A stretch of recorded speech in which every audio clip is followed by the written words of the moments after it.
বাংলাদেশের মাটিতে যেভাবে এক একটা কোম্পানি তাদের স্পেশাল হায়ার সিসি সেগমেন্টের নতুন নতুন বাইক লঞ্চ করা শুরু করছে। ইতিমধ্যে ম্যাক্সিমাম কোম্পানি তাদের হায়ার সিসি সেগমেন্টে কিছু কিছু বাইক নিয়ে কিন্তু বাংলাদেশে হাজির হয়ে গেছে। তো আমাদের অনেকেরই একটা প্রশ্ন ছিল যে ইয়ামাহা কোম্পানি তাদের হায়ার সিসি সেগমেন্টের বাইক বাংলাদেশে কবে আনবে, বা তাদের হায়ার সিসির বাইকের নাম কি, ওই বাইকটার মডেল কত, ওই বাইকটার সিসি কত, ওই বাইকটার পাওয়ার কেমন, বা ওই বাইকটার প্রাইস কেমন হতে পারে। তো বন্ধুরা, আজকের ভিডিওটা মূলত ইয়ামাহার হায়ার সিসির কোন বাইকটা বাংলাদেশে ঢুকবে বা ওই বাইকটার সব কিছু ডিটেলস নিয়ে সাজানো। সো চলুন কথা না বাড়িয়ে ভিডিওটা শুরু করা যাক। Okay, let's go.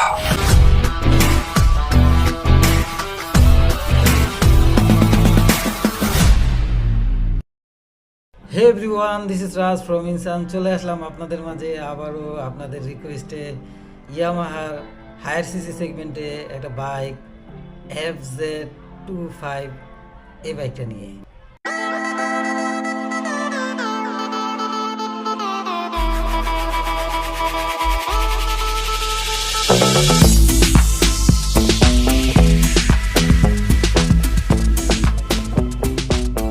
বাইকটা মূলত SOSC 2 ভালভ 4 স্ট্রোক এয়ার কুল একটা 249 সিসির পাওয়ারফুল ইঞ্জিন। বাইকটার ইঞ্জিনটা যদি এয়ার কুলের জায়গায় লিকুইড কুল অথবা অয়েল কুল হতো আরও বেশি ভালো হতো। বাইকটাতে ম্যাক্সিমাম পাওয়ার দেওয়া হয়েছে 20.8 PS @8000 RPM। এই বাইকটার ম্যাক্সিমাম টর্ক ব্যবহার করা হয়েছে 20.1 নিউটন মিটার @6000 RPM। কেন জানি আমার কাছে এই বাইকটাতে 249 সিসি অনুযায়ী বাইকটার পাওয়ারটা একটু কম মনে হয়েছে, মানে টর্ক অ্যান্ড হর্স পাওয়ার যেটা আমরা কি বলি হচ্ছে BSP, ওইটা আমার কাছে কম মনে হয়েছে। আর একটু বেশি হলে মনে হয় আরও ভালো হতো। এই বাইকটার মাইলেজ নিয়ে যদি কথা বলি, এই বাইকটার মাইলেজ কোম্পানি দাবি করছে 45 কিলোমিটার পার লিটার, বাট ইন্ডিয়াতে এই বাইকটা যারা ইউজ করে ইউজাররা রিভিউ দিয়েছে এই বাইকটার এভারেজ একটা মাইলেজ হচ্ছে 35 কিলোমিটার পার লিটার।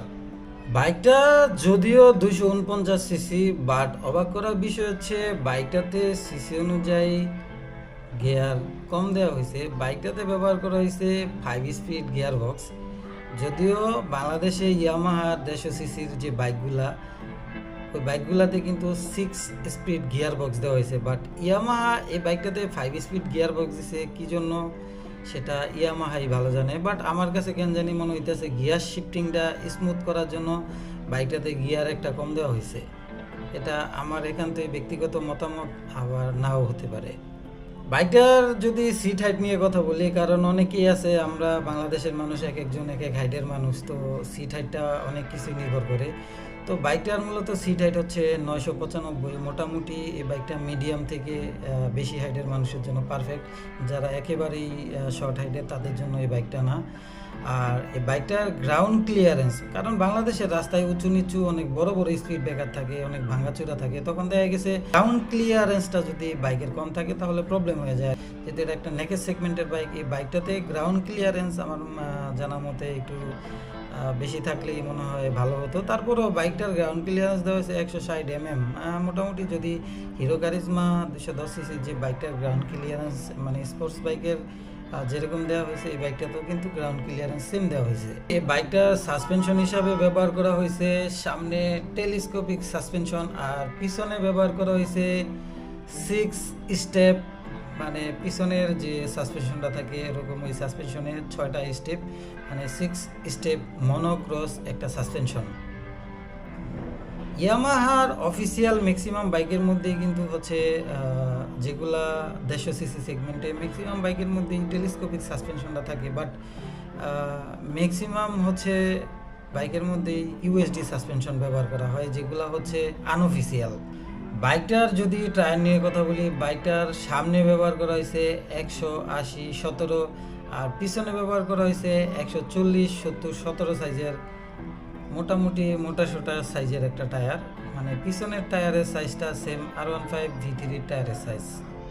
বাইকটার ব্রেকিং নিয়ে যদি কথা বলি, এই বাইকটার ফ্রন্টে ব্যবহার করা হয়েছে 282 এর মোটামুটি সাইজের একটা ডিস্ক ব্রেক। বাইকটার রেয়ারে ব্যবহার করা হয়েছে 220 এর একটা ডিস্ক ব্রেক। যদিও বাইকটা নেগেজ সেগমেন্টের, তো এটার সেগমেন্ট অনুযায়ী এই বাইকটার ডিস্ক ঠিক আছে, বাট সিসি অনুযায়ী বাইকটার ডিস্কটা 300 হলে আরও বেশি ভালো হতো। বাইকটার প্রাইস নিয়ে যদি কথা বলি, এই বাইকটা বাংলাদেশে অফিসিয়ালি এখনও আসে নাই, প্রাইস ঘোষণা করা হয় নাই। তবে ইন্ডিয়াতে আজকে পর্যন্ত এই বাইকটার প্রাইস ছিল 1,55,880 INR।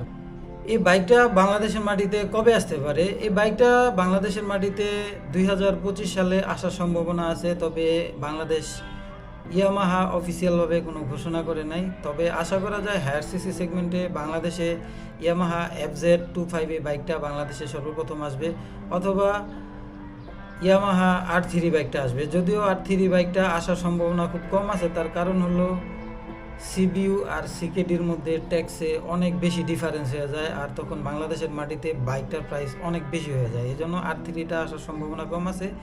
আর যদি না আসে তাহলে MT-03 এই বাইকটা আসবে, কারণ হায়ার সিসির যে কোনো একটা বাইক বাংলাদেশে আসবেই। আর আসলে আমার মনে হয় MT-03 অথবা FZ25 এই বাইকটাই আসবে, এই দুইটার একটা বাইক আসবে। বাট ইয়ামাহা অফিসিয়ালি কোনো অ্যানাউন্সমেন্ট তারা দেয় নাই। এটা একান্তই আমার ব্যক্তিগত একটা মতামত থেকে আপনাদের সাথে শেয়ার করলাম। সো বন্ধুরা, ভিডিওটা আর বাড়াবো না। যারা এতক্ষণ ধৈর্য সহকারে আমার ভিডিওটা দেখছেন সবাইকে অসংখ্য ধন্যবাদ। যারা আমার চ্যানেলটা এখনও সাবস্ক্রাইব করেনি, অবশ্যই আমার চ্যানেলটাকে সাবস্ক্রাইব করে বেল আইকনটি বাজিয়ে দিবেন। আর আজকের ভিডিওটা মূলত একজনের রিকোয়েস্টে করা হয়েছে।